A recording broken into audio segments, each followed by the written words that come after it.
মনে রাখো আব্বা, শহীদ শরীফ উসমান হাদি রহমতুল্লাহ আলাইহি, এই ইমানদার যুবকের নামও ইনশাআল্লাহ 1000 বছর পরে আমার বাংলার মাটিতে যেই সন্তান জন্ম নিবে, সেও বুঝ হওয়ার পরে শহীদ শরীফ উসমান হাদির নাম তার কলিজায় রব বসায় দিবে। 1000 বছর পরের প্রজন্ম তাকে চিনবে। মনে রাখো, এই পৃথিবীর তৃতীয় উসমান, উসমান হাদি, যে পৃথিবীতে সোনার অক্ষরে যার নাম লিখে গেল।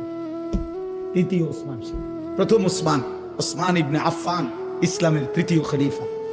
দ্বিতীয় উসমান 650 বছর এই পৃথিবীতে উসমানী খেলাফত, তুর্কি খেলাফত, অটোমান সাম্রাজ্যের প্রতিষ্ঠাতা ওসমান গাজী, তিনিও 650 বছর এই পৃথিবীতে ইসলামী খেলাফত ছিল, উসমানী খেলাফত।